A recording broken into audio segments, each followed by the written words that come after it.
Hare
Vaishnava Thakura Doyara Sagara Vedase Karuna Kori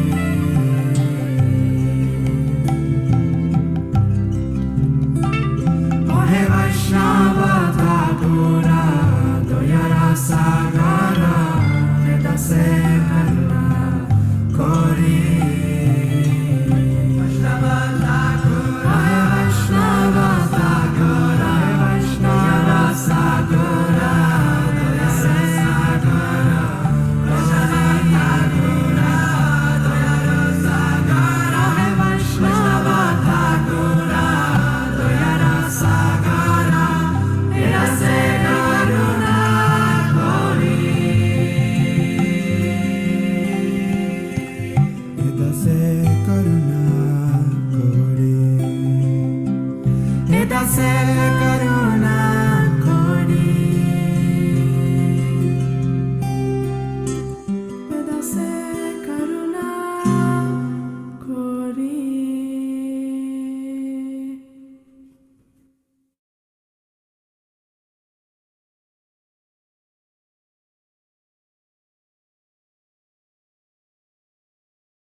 Hare Krishna, welcome everyone. Hare Krishna. Hare Krishna, Hare Krishna. Hare Krishna, Hare Krishna. It's very nice to be here again. And Hare Krishna. Saturday morning, we're reconnecting. Sorry for missing last week.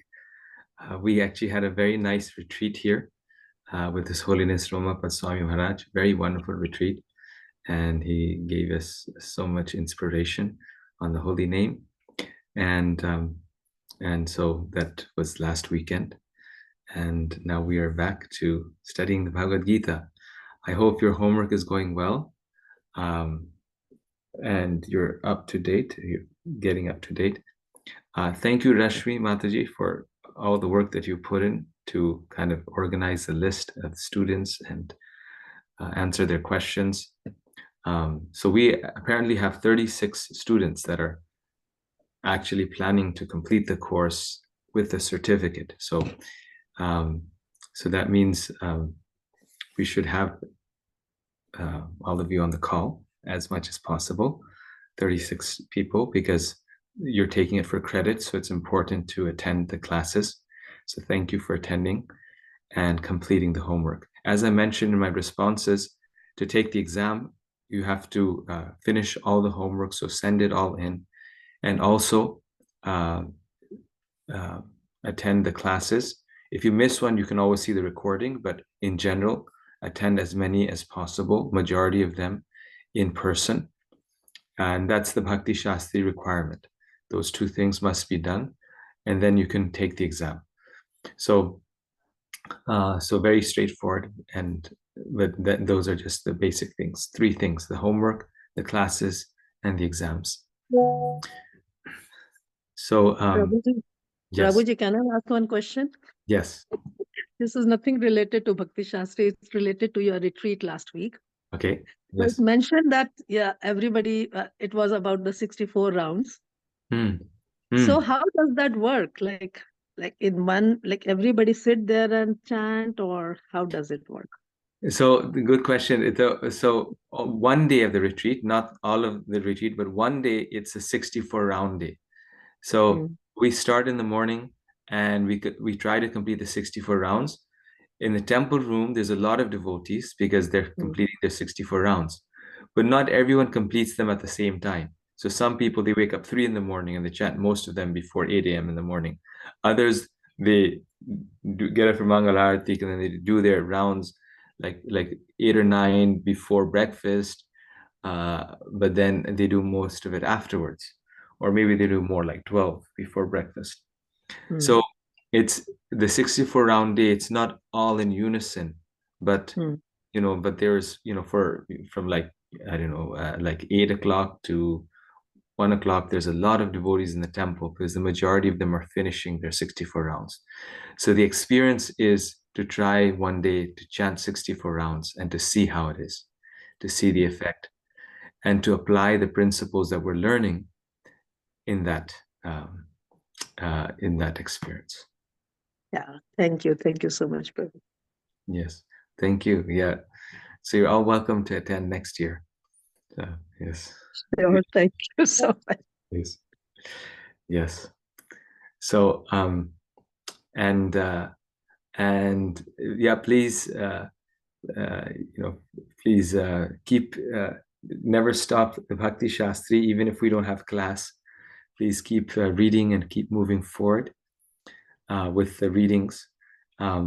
So in order to do the homework, it's important to read the chapter. So very important to read. Actually, this course is just an excuse to get us to read and study Srila Prabhupada's books. The course is not an end in and of itself. The course is meant to read Prabhupada's books. So that's another important part, to definitely read the chapter. We only cover select verses and we discuss it in the class, but we want to read it during the week. So wonderful. Okay. Any quick questions I can answer if someone has about just the course? Yes, Divya Bhakti Mataji. Hare Krishna Prabhu. I'm struggling with memorizing the shlokas and maintaining what I've already memorized. Can you give any tips? That's actually a very nice point. Every homework comes with some questions. For the Gita, I believe we have almost 40 verse. It comes with every homework, it comes with some verses to memorize. And we have about 40 verses for the entire Bhagavad Gita. And it's hard to memorize all those. That's something that devotees struggle with. I would suggest, and this has worked really well in the past, is to find a few students in the course, like you can post it on the WhatsApp group, who are also memorizing the verses, and to make a small circle, like a memorization group, and to kind of review them together. Because one thing is, like you said, is to memorize them. The other is to revise them and, recite them. So that's one very effective way. One year, some students made recordings of the verse, how it sounds, and shared them with one another, or shared them on the general group. They made very nice recordings of all the verses. So people know how to recite them. So that's one nice way. Another way is just whatever verses you have memorized or you're trying to memorize, to say them once every day. Like every day, just go through all of them, which I'm sure you're already doing.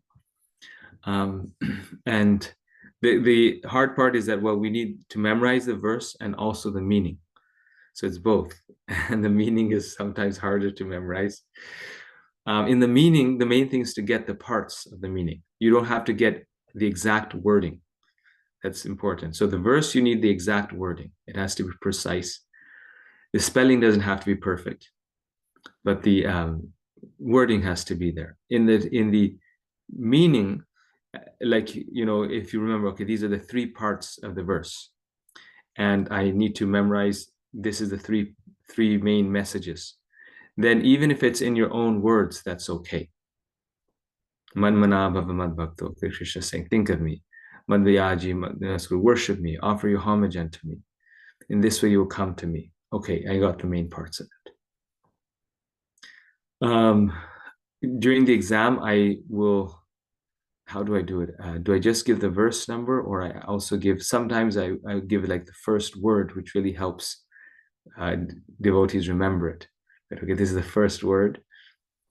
Or maybe I give something like give verse, 9:11,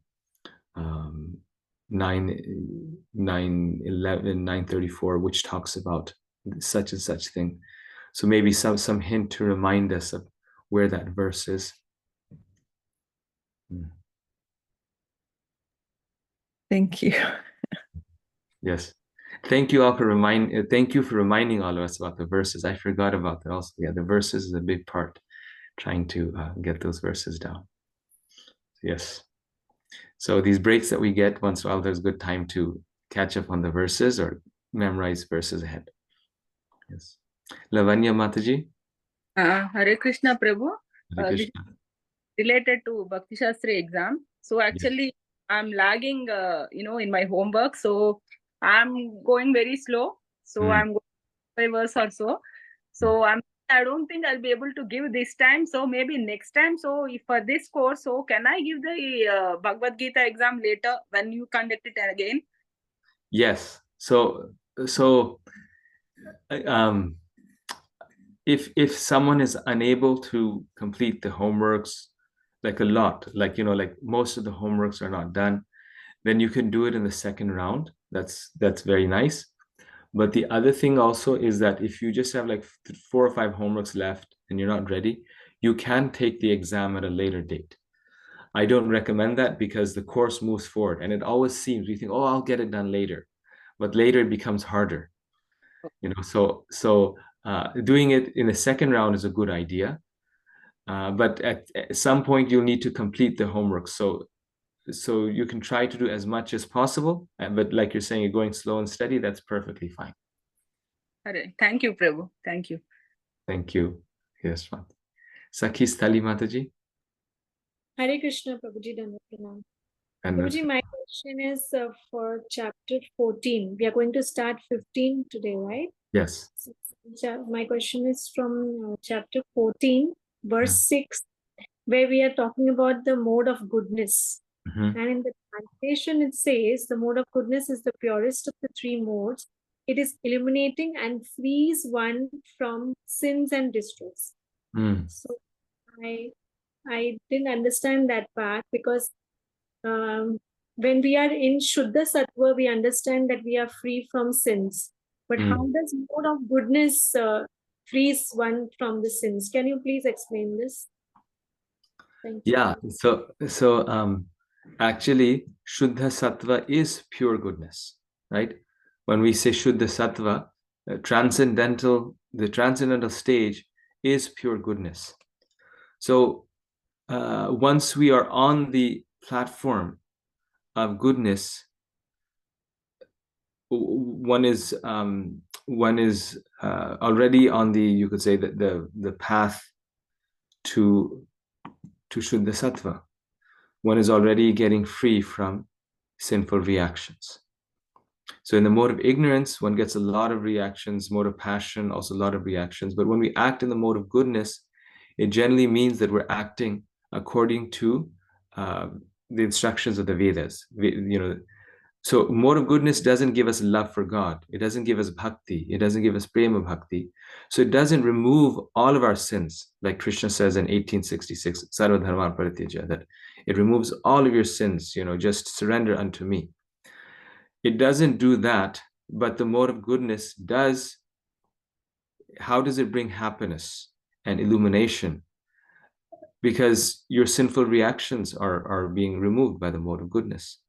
Just like a person in the mode of goodness may do some puja in the morning. They may go to church. Because they're in the mode of goodness, they're performing spiritual activities. They're performing good activities, but they're still not on the transcendental level. They're going to the temple because it's the good thing to do, and they're pious, right? They're pious. Mode of goodness means piety. So pious activities are intertwined with spiritual activities, and those remove our reactions. Now, like you're saying, the mode of goodness can also bring good reactions, but those aren't sinful reactions. So mode of goodness can also bind us, make us go to the heavenly planets, which in one sense you could say is also sinful because it's not on the transcendental level. But the mode of goodness is binding also if we're in the mode of goodness, but it's also part of the activities of the mode of goodness are also freeing us from reactions. Okay, thank you so much. Yes, nice question, actually. Nice question. Vimala Bhakti Mataji. Krishna. So, Thank you. Prabhuji, I have just one question about the shlokas. Yes. You mentioned right now there are around 40 shlokas, but I just counted it is 27. Yeah. I am just asking that because if I am not missing anything. 40 total, actually. You're right. I wasn't sure. I was trying to remember. There's about It's 40. 27. No, I mean 40 for the entire Bhakti Shastri, including the other books. But Okay. Gita, you're right, it's 27. So it's not too bad. Okay. Yes. Okay. Yes. Yeah. I think I just wanted to make sure that if I'm missing anything, so that's why. Thank you, Prabhu. Thank you so much. No, thank you for pointing that out. 27 Gita. So now we have the number, and about 13 more for the rest of the books. The rest of the books have less. There was one PDF, Prabhuji, right, for our 40 Bhakti Shastri verses. Video, you said? PDF. PDF, yes. Yes. Sorry. Yeah. Yes, maybe if you have that, Pro, you can share it again on the group so everyone can see. Try to get Prabhuji from the previous sessions. Yeah. Hare Krishna. Okay, thank you, Pro, for pointing that out. Yes. So we have a PDF. We also had some recordings that devotees made that were posted on the group if needed. Most of you are good at Sanskrit, so no problem. Okay, so let us begin. Anything else? Okay, so we will begin.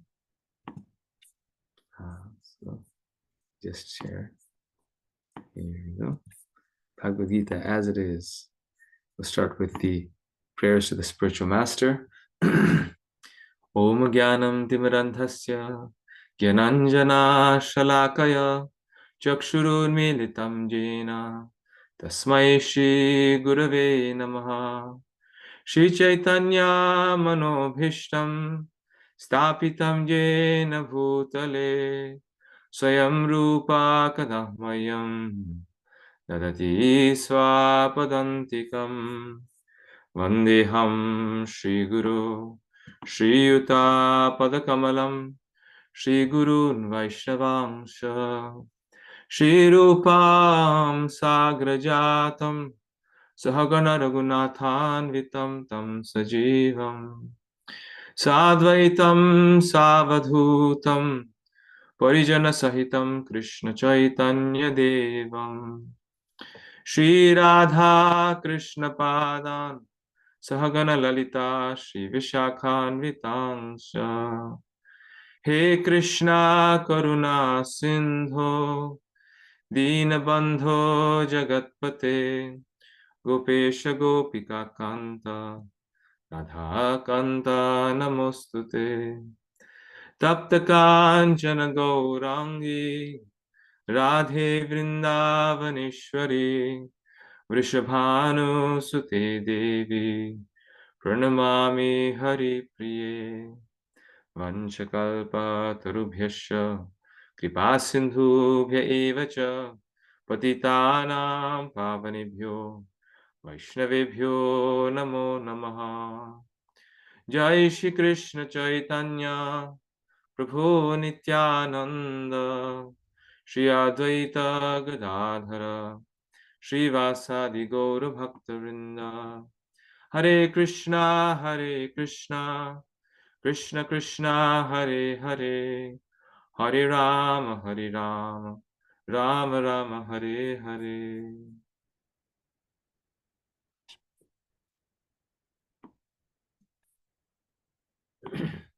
So this week we are doing a very special chapter of the Gita, chapter 15, Purushottam Yoga. This is one of the most wonderful chapters of the Gita, a very famous chapter. People recite this chapter. This is called the Yoga of the Supreme Person. It gives us knowledge about the highest spiritual knowledge. It's very about Krishna himself. And though it's Purushottama Yoga, it talks primarily actually about the material world, because in this one we find the analogy of the banyan tree. But it's a very auspicious chapter, one that is recited very often, that brings great benefit to the reader. Of course, there's many verses in the scriptures that talk about the glories of chapter 15. But we know that all the chapters of the Gita are spoken by Krishna, especially starting chapter 2. And so they're all equally potent. But some scriptures and passages say that, chapter 15 is the most potent chapter. So in one sense, they may be correct, but in another sense, everything in the Gita is all transcendental. So I just thought, before I turn to the slides, to read some verses, just to give us some perspective on the chapter, just briefly to read some verses and then go to the slides, because it's hard for me to switch back and forth. So this is text 1. Om Namo Bhagavate Vasudevaya. Om Namo Bhagavate Vasudevaya.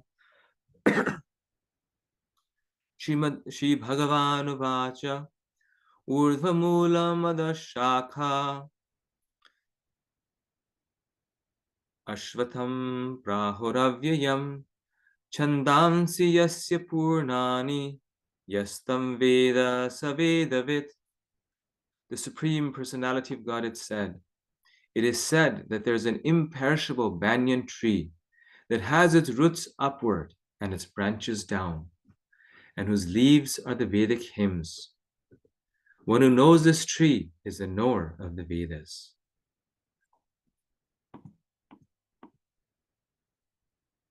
The branches of this tree extend downward and upward, nourished by the 3 modes of material nature. The twigs are the objects of the senses. This tree also has roots going down, and these are bound to the fruitive actions of human society. The real form of this tree cannot be perceived in this world. No one can understand where it ends, where it begins, or where its foundation is. But with determination, one must cut down this strong-rooted tree with the weapon of detachment. Therefore, one must seek that place from which, having gone, one never returns, and there surrender to that Supreme Personality of Godhead, from whom everything began and from whom everything has extended since time immemorial. Those who are free from false prestige, illusion, and false association, who understand the eternal, who are done with material lust, who are freed from the dualities of happiness and distress, and who, unbewildered, know how to surrender unto the Supreme Person, attain to that eternal kingdom.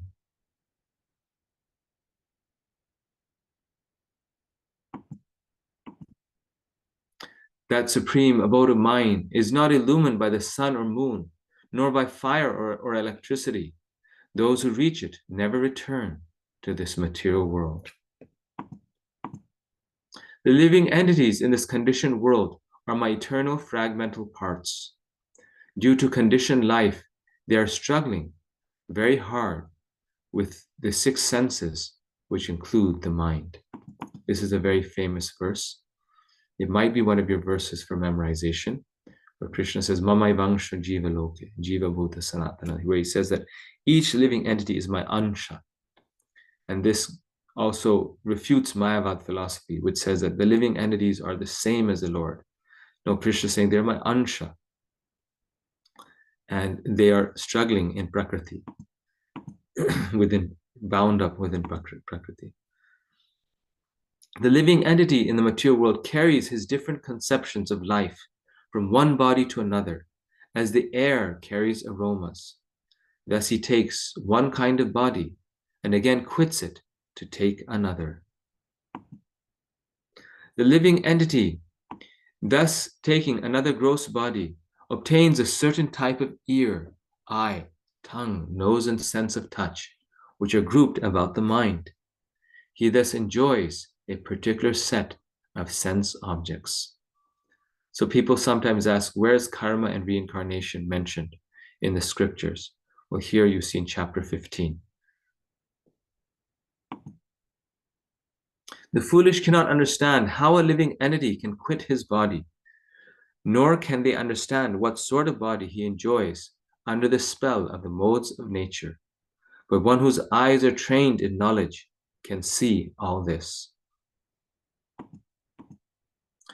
The endeavoring transcendentalists who are situated in self-realization can see all this clearly, but those whose minds are not developed and who are not situated in self-realization cannot see what is taking place, though they may try.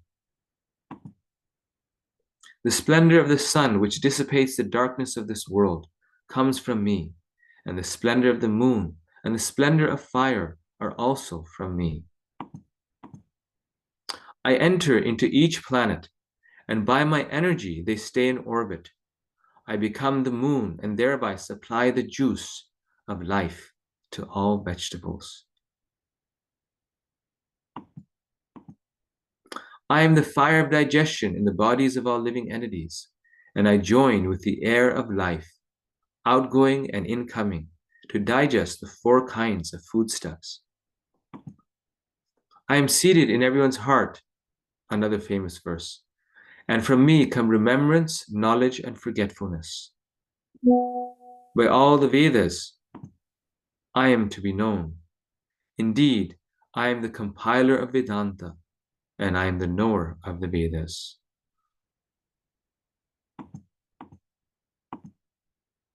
There are 2 classes of beings, the fallible and the infallible. In the material world, every living entity is fallible, and in the spiritual world, every living entity is called infallible. What a wonderful place the spiritual world is, right? Where every living entity is infallible. In this material world, the devotees are so attractive, the pure devotees especially, are so attractive because they're infallible. You know, they're so perfect. But in the spiritual world, every living being is infallible. Imagine what a wonderful place it is.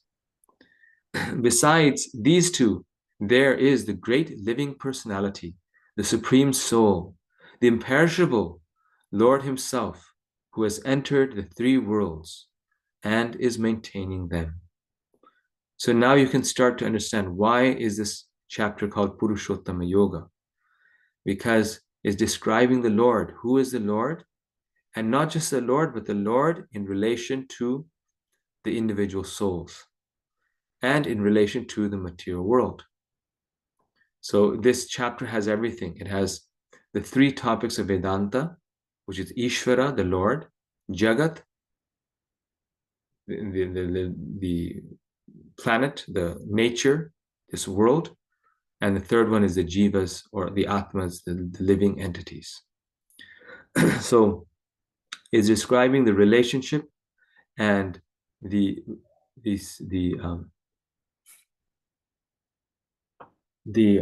position, the actual position of each of these 3 things. So these 3 things comprise everything. And so by this knowledge, one understands the nature of everything. Everything is coming from the Lord. So by understanding this, one understands the Lord. Understanding the Lord means to understand the Lord in relation to his creation and to the living entities. Just like to understand light, it means to understand light in relation to darkness. To understand the leaves or the tree is to understand the leaves and the branches and all parts of it.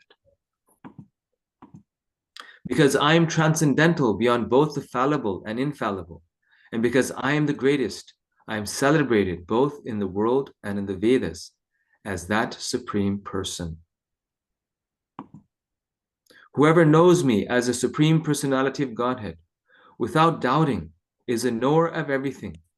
He therefore engages himself in full devotional service to me, O son of Bharata.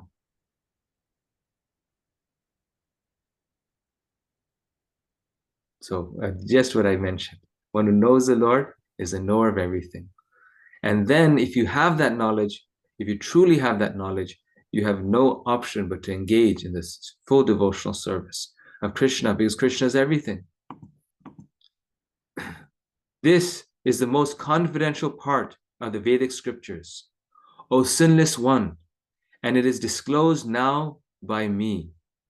Whoever understands this will become wise, and his endeavors will know perfection. So Krishna is saying it's the most confidential part of the scriptures. It's the highest thing. It's the best thing. It's all knowledge in a nutshell. You become perfectly wise if you know this. And that is the end. 20 verses. So it took me, I read the whole chapter and I even made some comments in the middle, and it took me about 7 or 8 minutes to read this chapter. So nice. And there's one place where Prabhupada therefore says, he says that we should read, many places where Prabhupada has said that we should read one chapter of the Gita every day. And by doing that, we become free from sinful reactions. We are, I mean, if we're doing it sincerely, and we make advancement in spiritual life. Here, Arjuna is called the sinless one after this chapter, because by reading and hearing this chapter, one becomes free from this, material bondage. So Prabhupada says that it's very nice. We should read a chapter of the Gita every day. By doing that, one becomes lighter. One becomes more, one's always mind is fixed on Krishna. And this chapter in particular, we see it takes like 10 minutes and the whole chapter is done. Very short one, but very powerful. And this is why I read it.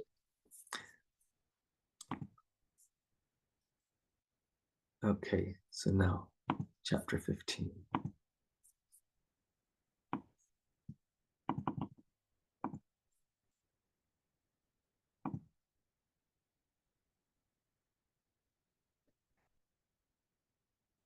Vaisheshika Prabhu reads a chapter of the Gita every day. And you can imagine how nice your consciousness will become.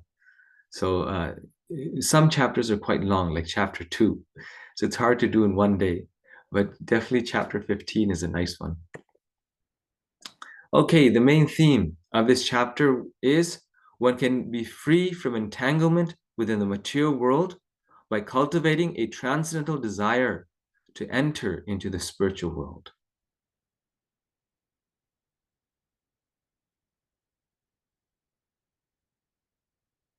By describing the material world in relationship to the spiritual world, and how wonderful Krishna and the spiritual world is, the descriptions of the transcendental nature, the infallible persons in the spiritual world, one develops a strong desire to enter into the spiritual world. And this is why Krishna is giving this knowledge. So these are the chapter sections. As we read, texts 1 through 5 describe the banyan tree, which we will talk about. Very interesting. Text 6 through 11 talk about the transmigration of the soul, karma, reincarnation, how the soul becomes entangled in this banyan tree. Very nice for giving classes, these verses, and for just sharing Krishna consciousness. Text 12 to 15 describe Krishna as the maintainer. And Krishna does this so many times in the Gita. This must be so important. In chapter 7, in chapter 10, in chapter 15, in chapter 18, Krishna describes that he is present in this material world. He is the maintainer. He's present in everyone's heart.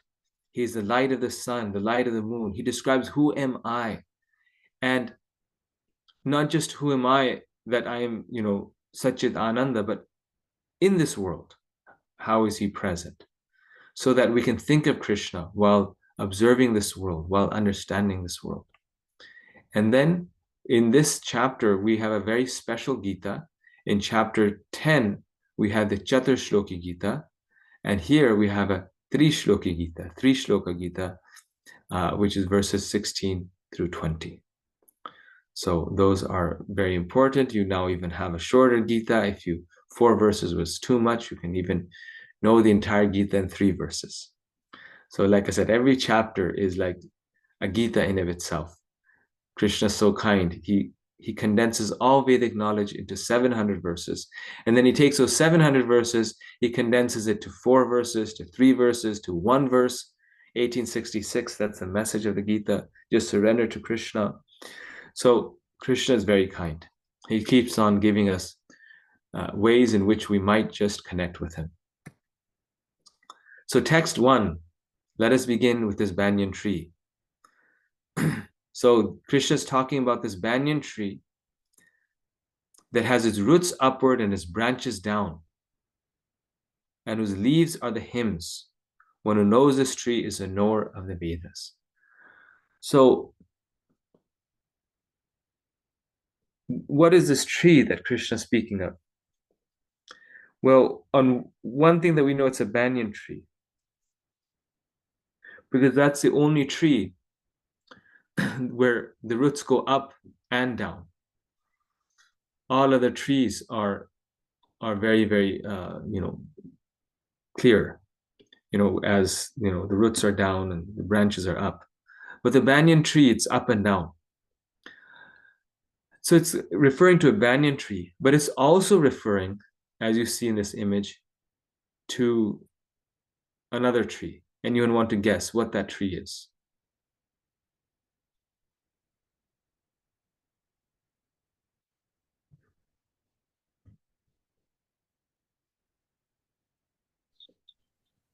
Can I, Prabhuji? Yes. The material world is the upside down banyan tree. Which is which tree? Very good. Yes, you're absolutely right. Which is which tree? One which is down. It's the tree. Yes. Which is called what? The reflection. Yes, the reflection tree. Yes. So the material world is also this reflection tree, because in that tree, the roots are upward and the branches are down. In the reflection, it's switched over, and therefore this material world is called a reflection of the spiritual world. It's real, but it comes and it goes. It's created and it's destroyed, just like the quality of a reflection. And so we'll see in what ways this material world resonates with a reflection. Very, very amazing metaphor. So what are other qualities of this tree? The leaves are the Vedas. So there's also some spiritual knowledge in this material world. There's ways out. The branches of this tree extend downward and upward. Okay, we got that. Nourished by the 3 modes of material nature. It's getting the nourishment from the soil and the water, which are the 3 modes of material nature. The twigs are the objects of the senses.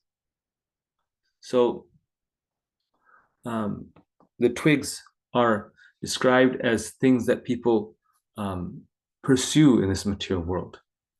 This tree also has roots going down, and these are bound to the fruitive actions of human society. The real form of this tree cannot be perceived in this world. No one can understand where it ends, where it begins, or where its foundation is. But with determination, one must cut down the strongly rooted tree with the weapon of detachment, the sharp sword of detachment, right? The axe of detachment. Thereafter, one must seek that place from which, having gone, one never returns, and there surrender to that supreme personality of Godhead, from whom everything began and from whom everything has extended since time immemorial. So the nature of the banyan tree is that it's very vast. There are some banyan trees that are 1 acre, 1 square acre in size, because it keeps going and it keeps going, and it keeps going. So you cannot understand what is the original root, where does it begin and where does it end. So similarly, this material world is very entangling, and we get entangled in all the branches, the twigs, the objects of the senses, the flowery words of the Vedas, the various desires, fruit of actions. We get entangled in this very enmeshing tree of material life. What's the way out? Well, you can't get out of it. It's so dense, unless you have a sharp axe by which you can cut that tree. And that sharp axe is the weapon of detachment. Vairagya Vidya Nija Bhakti Yoga. And we get that detachment by performing devotional service to Krishna. And we get that detachment by cultivating detachment. And by cultivating detachment, we also get more advanced in our devotional service. But detachment must be there. It may come from devotional service or by cultivation, like the yogis do. But if one has that detachment, one can get out of this material world. And the detachment is not just for the sake of detachment. And this is why we were saying that this chapter increases the desire to go to the spiritual world, because once we go to the spiritual world, then the cycle of birth and death finishes. One never returns from that place. This is Krishna confirming that once we go to the spiritual world, we don't come back. Like he does in another chapter, he mentions how when you come to my imperishable abode, you don't come back again. So Krishna again, twice he's confirming in the Gita. And there we see the Supreme Personality of Godhead. Once going there, we surrender to that Supreme Person. So this is the, in just 4 verses, Krishna gives like the whole process to reach the Supreme Lord, the whole journey of the soul. Srila Prabhupada explains that inverted trees can be seen only when they are reflected in water. So here's the reflection. Just as a reflection of a tree can be situated in the water of a river, the spiritual world, reflected on the water of self-centered desire, becomes the illusory material world. So beautiful. So what is the water? The water is self-centered desire. And when that spiritual world is reflected, the variety, the qualities, the activities of the spiritual world becomes reflected on our self-centered desire. That is the material world. Then we're living in the reflection world, in the dream world, in the shadow world, like so many philosophers have talked about, that this world is a shadow world. Plato talked about it. This world is a dream world. So many philosophers talk about this. This world is simply a reflection. That is the material world. We miss the world of substance and we go to that temporary world. So this world, what is this world? It is Prakriti, this verse described. It is Prakriti. It is matter. It is eternal, but ever-changing. The manifestations of Prakriti are temporary, known as Maya, the energy of God. So this world is eternal. It's the energy of the Lord. Meaning, not the world, the material nature, matter is eternal. But its manifestations, its creations are temporary. And this is why all our Vedic scriptures, not just the Vedas, but even other religions coming from the Vedas, they see time as cyclical, like Buddhism and Jainism, Sikhism. Time is always cyclical because it's eternal, but it goes in cycles. It's temporary, it's created and destroyed. And this is what creates fear in this material world, because it's not permanent. Like we're in one place, we're happy, we stay put. There's less anxiety. When we're always moving, then there's more anxiety. Or when we're forced to move, that is, a person dies, that's so much anxiety because there's change. So there's this material world is a place of kunta, of so much troubles and anxieties, because it is always changing. The spiritual world is unchanging. Therefore, there's no, it's not like it's a race against time. There's no anxiety because you have unlimited time and there's no end to that spiritual happiness and that spiritual relationships with Krishna. In this material world, The self travels from one body to another. Right? This is the second section that we read about. From one body to another. So it's moving. Prabhupada describes it's like walking. You put one step down and then you pick up the other step. Similarly, the soul goes into another body and leaves the previous one. And therefore, an end, death, what we call death, signifies a new beginning. So death simply means another birth. And this process is very fearful, it's very troublesome, but at the same time, with this knowledge, it's less scary. This is why in India, even a small child knows that death doesn't mean the end of life. It simply means the change of body. Like we change cars. And that's the analogy that Prabhupada gives, that the soul is the driver or the passenger in a vehicle, and when we are dying, we're simply changing the vehicle. We're changing the clothes. Krishna says, Matra sparshas konteya, shitoshna sukha dukkada, vasangsi jirnani yatha vihaya, navani grihnati naroparani, tatha sharirani vihaya jirnani jnani samyati navani dehi. In chapter 2, he says that changing bodies is like changing clothes. And this cycle is called the cycle of samsara. Samsara. So this word samsara comes from the Sanskrit root srij, which means to flow, like a river flows down a mountain. It rushes down a mountain. It doesn't just flow, it rushes down a mountain. So this world is actually called samsara, which means to flow, to change, like a river changes. The world itself is called change. The sages, they don't say the world is called permanence or earth or something steady. The world itself is change. And Bhagavatam describes that just like two twigs are traveling in a rushing river, and from time to time they meet together and then they separate.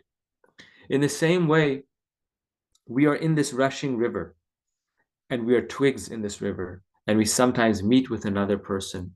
We're with them for some time, and then the flow of the river makes us part and separate again. So we take the relationships of this world very seriously, which we should, as part of our duty, our service to Krishna. But at the same time, we also must understand their temporary nature, their inevitable temporary nature, and understand that the real permanent relationship is on the level of the soul. It's on the platform of the soul. That is the real permanent relationship. So these twigs are coming together and they're getting separated. This is samsara. Just like if you've gone to, anyone here may have gone to Gangotri, the source of the Ganges, or even up to Rishikesh, you'll see that the Ganga is rushing down so fast that people cannot even bathe in the river. No one bathes at the source of the Ganga in the river. There's some, water that flows on the side. They'll take a small bucket and they'll put the bucket in the water and do it. Because even if you put your foot in the water, you'll get washed down. It's so fast and like that. In the same way, the material world, the moment you're in it, you get washed down. It's so it's unforgiving. It changes so fast. So that all these, even Buddhism calls this world samsara, because this world is change.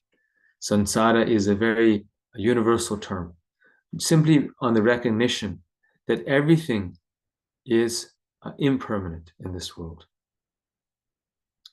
So let's look now more deeply, this is what I wanted to do, at this metaphor of the banyan tree and its reflection. So first question we can ask is, why the banyan tree? We discussed this briefly because of the intricate nature of the banyan tree, the very entangling nature of the banyan tree. Also, the banyan tree being the greatest of all trees. Krishna says, of trees, I am the banyan tree. So it's also a representation of Krishna So this material world is the power of Krishna. So these are some reasons for why the use of the metaphor of the banyan tree. Now, in what ways can we compare this material world to a reflection? This is the second question. How is the material world like a reflection? So I'll start here. I'll give you one example, one that we talked about. It's a reflection in the sense that in this material world, the world is created and destroyed. Similarly, the reflection is visible sometimes and it's invisible at other times. So during certain hours, it's visible, and at night it's invisible. It's always present, but it's visible or invisible. In the same way, the material world, the material nature is always the energy of the Lord, but it's created and destroyed. It's manifest and unmanifest. What are other ways in which the reflected tree is a metaphor for the material world?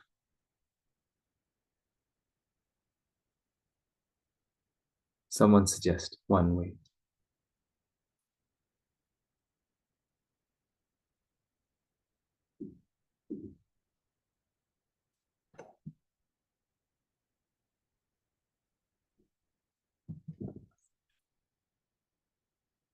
Everyone is very quiet today. It appears to be true, but it is not true. The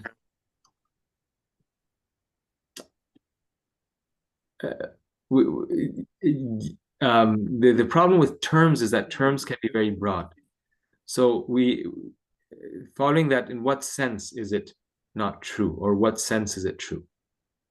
For the living beings, it appears that this is the real life. There is no other life, right? So we think this is the true, this material world is true, and we enjoy, but we don't know there is a real world on the other side, which is the true one. Yes. But we think this is the true. Okay, very nice. So following that forward, in what sense is this not real or not true? Because it's an object of experience. Ramanujacharya actually says, Vaishnavacharyas say that the material world is real because something unreal cannot be an object of experience. So it is real, it is true, but it's also true, what you're saying, that it's not true and unreal. So in what sense is it untrue and unreal? Go ahead, somebody say. Prabhu, I think that, when we see the real image, it's like growing up. The tree grows up, right? It grows taller. But here in the inverted image, it's the other way. We are not growing upward, but we are actually going downward. Okay. So this analogy, this aspect is that the tree and the material world is upside down. So like you are saying, what this means is that what is highest in the spiritual world becomes the lowest in the material world. So in the spiritual world, the highest relationship is between Krishna and the gopis, Madhurya Ras, the pure love of Krishna with all of his devotees. And in this world, it reflects and becomes the most abominable thing when men and women or anyone, they engage in illicit activities. So what is the highest in the spiritual world becomes the lowest in this material world. Everything is upside down. What is love in the spiritual world becomes lust in the material world. What is full of joy in the spiritual world becomes full of misery in the material world. So it's upside down. Very nice. Yes. Going back to Srinivas Pundarika Prabhu's metaphor. So Prabhu, I'm kind of pushing it, but you're absolutely right. So we just have to think, in what sense is this world unreal? So it cannot be unreal. We're not like Mayavadis where we say the world is mithya. But Bhagavatam many times says exactly what you're saying, that it's unreal. So in what sense? All right, Prabhuji. Sorry. Now, what I was thinking from unreal perspective, not from the Mayavadi perspective, from the the world, unreal in the sense, this is not the end of the world. This is not the destination where we want to be here always. makes us to think that we will be always here, but we do not know the idea of the other side of the world, which is more permanent than this world. More permanent. More permanent. Yes, that is the key, what you said. That it's unreal in the sense that it is temporary. Like the Bhagavatam says that which has a beginning and an end, that which has a beginning and an end has no real sustenance. It has no real substance. Because if something isn't existing permanently, then at one point it doesn't exist, and it didn't exist in the past.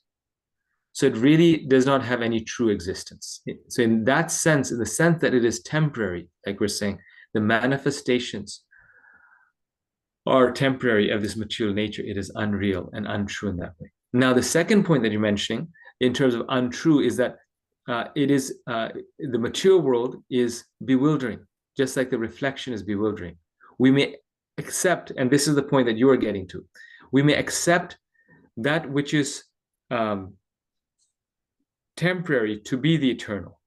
So Maya means that which is not, to take that which is not truly what we're looking for to be what we are looking for, right? So the fruits, the tree has some fruits, and to think that the reflection fruit, the mango in the water, is the real mango.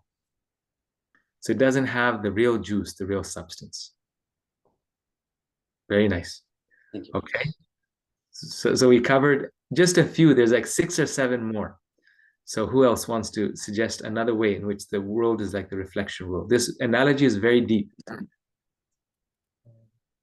Ritesh. Hare Krishna Prabhu. Rajiv Sham Prabhu. If you have like ripples in the... Your voice is muffled, Prabhu.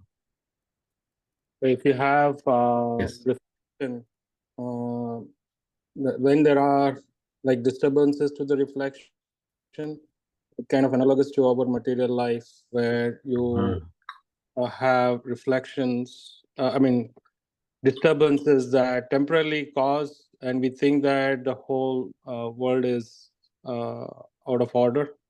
Yes. Similar way, if there is a reflection, that tree will appear completely distorted. Okay, so very nice. And I'm going to kind of sharpen this, you could say, clarify this, where you're getting at. So you mentioned disturbances to the reflection, right? Where are the disturbances to the reflection coming from? Outside. From external sources. External sources. Outside. Yes. And you said it just now. Where is that? The external source. Where is this? Generally, the external. Where is generally the external source that's causing the disturbance? Like in material world, a lot of times it is mind. No, in the reflection analogy.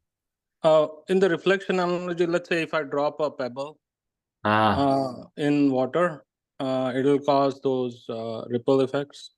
In the water, right? That's the key thing. Yes, in the water. So it's the water that causes the disturbance. It's the water that causes it to be clear or muddy or muggy. So remember, the water was what? The water was selfish desire. The water was the 3 modes of material nature, right? So if, like you're saying, this is a very important part of this analogy, that depending on the modes of nature that we are in, the degree of our selfish desire, that reflection will be clear, more clear, or muggy. So if we are deeply engrossed in material life, more in the mode of ignorance, the water is very brown and almost black, then when the reflection comes, we'll hardly be able to see the reflection. Similarly, if there's disturbances in the modes of nature, it disturbs. Someone throws a stone into the water, it disturbs the tree. So the reflection, this material world, it's dependent upon, and our experience of it is dependent upon the modes of nature that we are in. And in that way, it will be clear or muggy. And that's why when we come more to the mode of goodness, it becomes clearer. Oh, I am this tree. I'm not this, muddy water. I'm this tree. And then when we are on the transcendental level, then we actually realize the real tree, not the reflection tree. But realizing the real tree first involves realizing, even seeing the reflection clearly. And that's Cheto Darapanamarjanam, that we're cleansing the mirror of the heart so that at least we can see the reflection clearly. We can see who we are. So the water is compared to the modes of nature, to selfish material desires, and disturbances in that, or the degree of conditioning affects the reflection. Very nice. Someone else, another way in which the reflection is like the material world.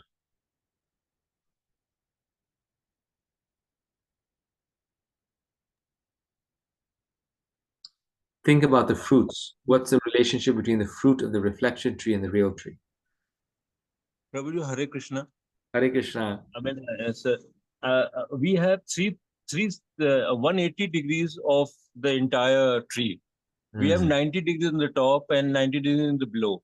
So the figure is a little smaller probably and darker than the original figure. See, the real figure, as you've said that there are ripples and all.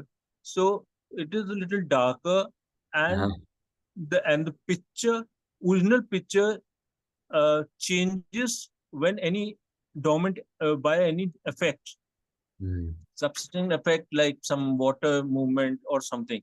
The real doesn't change until there's a pure wind or something is there, which is lovely. So here it is just a bluff sort of a thing. What I feel is, yes, it is a replica, but a smaller one with a darker image, and it is not sustainable.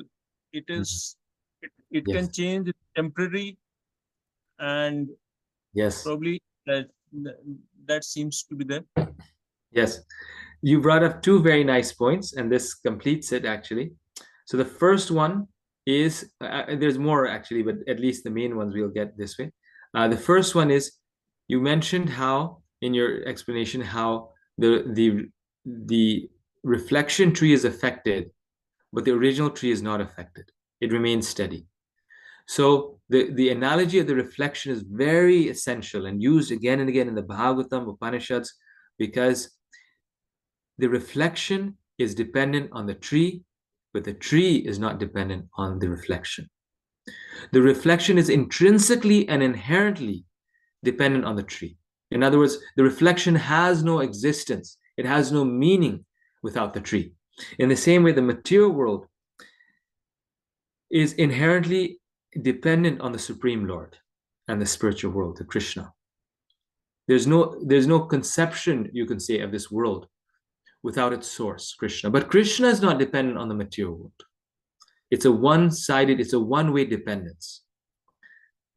Our very existence inheres in the Lord.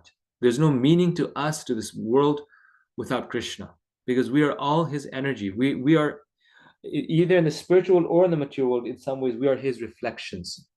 But this material world particularly, it's this temporary reflection that we're speaking of. And this material world has no existence except in relation to the spiritual reality.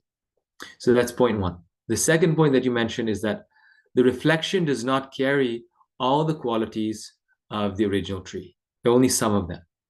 So for example, the mango in the reflection tree has form, it has color, and depending, of course, on how muggy the water is, we see it, but it has form and color. You can see the form of the mango, you can see the color, but it doesn't have the smell of the mango.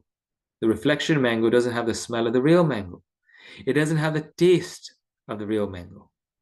So this material world, Prabhupada said, it's a perverted reflection, a limited reflection of the spiritual world. It's upside down. It's like the spiritual world. The qualities and relationships and activities of this world mimic the spiritual world, but it doesn't have the full color. We're missing out on a lot. When we're in the material world, we think we have a great life, especially if we're in a beautiful place. We think, oh, life is so good. We have, but actually it's not even 1% of the spiritual experience in the spiritual world. We, in one class that we were listening, Romapad Maharaj had mentioned how the whole material world all the beauty of this material world. This is amazing verse, he said, is like it's not even one pebble of the spiritual world. Like all the beauty of this material world, it's just one little 1% of the beauty of Goloka. The mountains, the rivers, the most beautiful scenic things. They compare to like not even 1% of the spiritual beauty and power and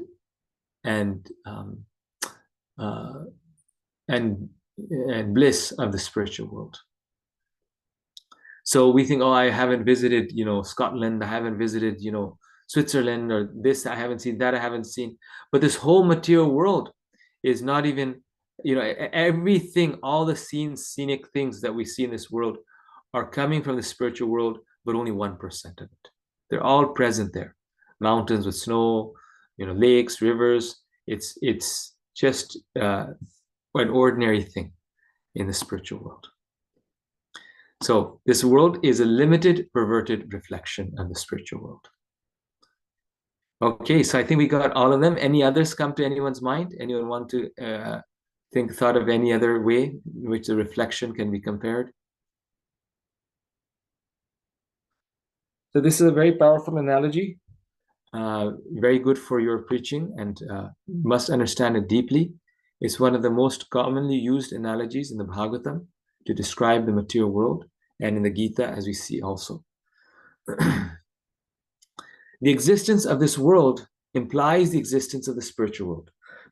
This point that I mentioned, as the existence of a reflected tree implies the existence of a real tree. The real form of the banyan tree of material existence cannot be understood in this world. So when you're in the banyan tree, you can't understand the full form of it. Only from the outside can you understand the tree. Similarly, only from the spiritual world can you really understand what this whole material, like Prabhupada said, or no, not Prabhupada, Ayendra Prabhu said, the whole material quagmire is like. From that, zoomed out vision.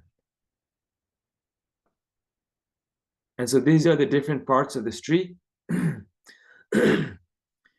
It's reflected on desire. The desire is the three modes of material nature. Desire is formed by the three modes of material nature. That's the water, right? That's shaking, and that's rumbling, and that's sometimes brown and sometimes clear. Its roots are upward. It's opposite. Generally, the top is on the top, but in this case, the top is on the bottom. The roots go upward. The fruits, dharma, artha, kama, moksha, because it's upside down, the more we are running after the fruits of activities, the deeper we go. The more we are fruitive, the more we are hankering, the deeper we go in this material world. Hankering and lamentation are part of this material experience. The twigs are the sense objects. These are the objects we're running after. Why? Because the twigs have the fruits, the flowers. We're running after these objects of the senses, that let me get this fruit and that fruit. And we get more and more entangled in this tree, and deeper and deeper. The tips of the branches are the senses that are running after the sense objects. The leaves are the Vedic hymns. And the shakha are the downward branches.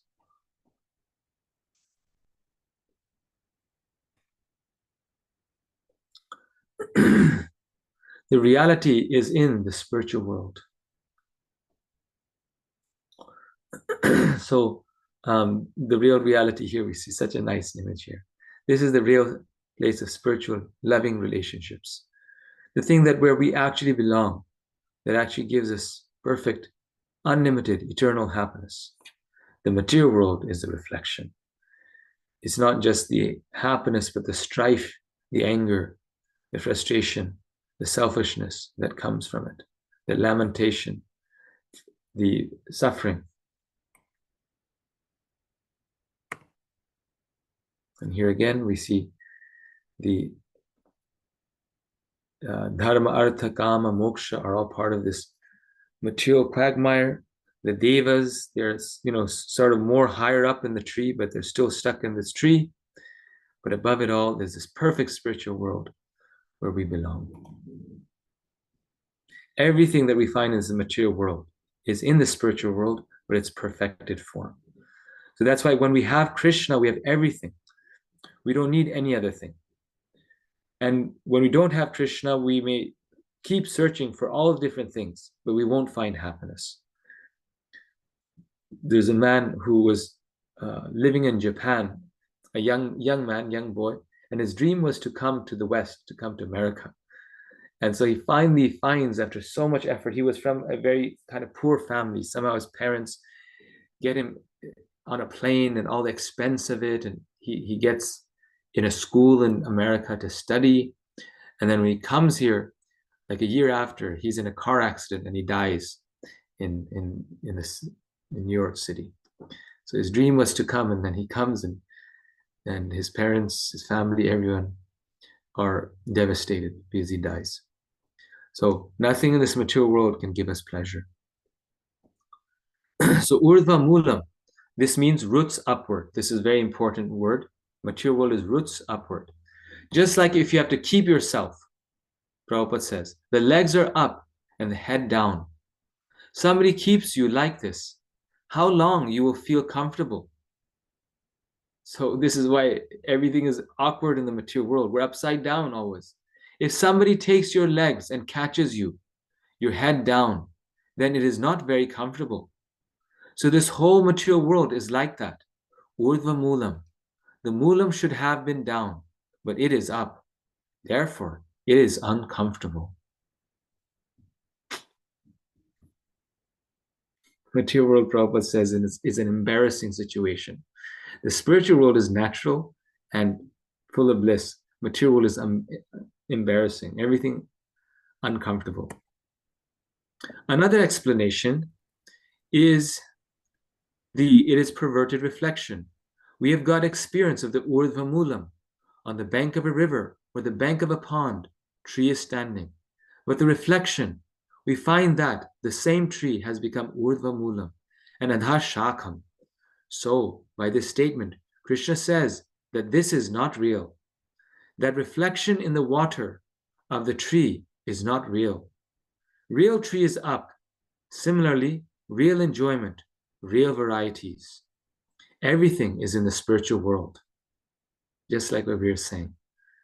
Real varieties, real enjoyment, real stuff, everything is in the spiritual world. It is simply reflection. It is not a fact. It is not fact. Therefore, our enjoyment here is called maya or illusion.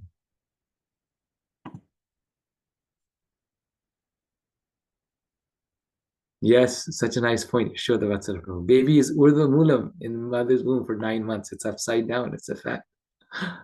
So awkward. Our material enjoyment, therefore, is called maya or illusion.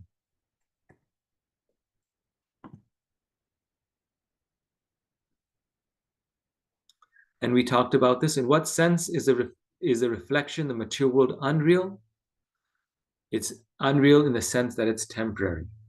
How does one cut down this unreal tree? And that is the next section. Asanga shastrena dridena chitva. Krishna gives a very clear-cut answer. He says that by the acts of detachment, and that's by the firm determination and detachment. And what is and that detachment is based on what? What is the tip of that axe? How does it become effective? It is knowledge. So through knowledge, this is why this reading and studying of Gita is so important. Like just now, I was, we were going through this and I was feeling, wow, like it'll change my day. Like, just thinking that everything is temporary. This is the false illusion. This is the material world that is very elusive, not the real thing. To get out of the entanglement of the strong banyan tree of material life, one must surrender to Krishna. As soon as one surrenders unto Krishna, one becomes detached automatically from this material extension. So higher taste, right? Once we have the higher taste, we can give up the lower taste. And how do we get that higher taste? We get that higher taste by surrendering to Krishna. How do we get the correct vision? By surrendering to Krishna. Because then Krishna gives us the knowledge. how to get out.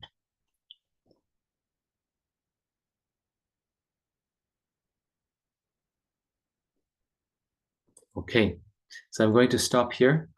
We'll finish next week. We just have a little bit left, so you can do the homework. But now I really need to stop. And since we did the questions beforehand, we sort of had nice question answer session in the beginning. We'll do the questions next time when we finish chapter 15. Then we'll do all the questions. So if you have any questions, please note them down and we will do it next time. Okay. So any urgent question, any final thought? Yes, Prabhuji, regarding the Bhagavad Gita exam, Yes. so that exam will also be having like the MCQs and the shlokas. That's it? So the exam has about 30 questions. Those questions come from your homework. Some of those questions are multiple choice. Actually, many are multiple choice. Some of them are short answer or fill in the blank. So that covers the content. And then you will have to write down all the verses for memorization. So all 27 verses you have to write down. That's the major part of the exam. The verses with the meaning. Oh yeah, and then there's one essay question. There's one essay question that asks you about, some general topic of the Gita where you have to explain it. It shows your philosophical understanding. And 30 short questions. Just these are based on the homework. And this is why the homework is mandatory. Because if you do the homework, these questions will be no problem. They will be very easy. If you do the homework, the essay question will also not be any problem. And if you attend the classes and homework, it won't be a problem. And then the verses. Okay. Thank you so much, Prabhuji. Thank you. So the exam takes about 2 to 3 hours. It's a long exam. Yeah. Okay. Thank you. Thank you. Hare Krishna. Thank Hare you. Krishna. Thank you, Prabhuji. Hare Krishna. Hare Krishna. Thank you. Hare Krishna. See you all next week. Krishna, Thank you, Prabhuji. Hare Krishna.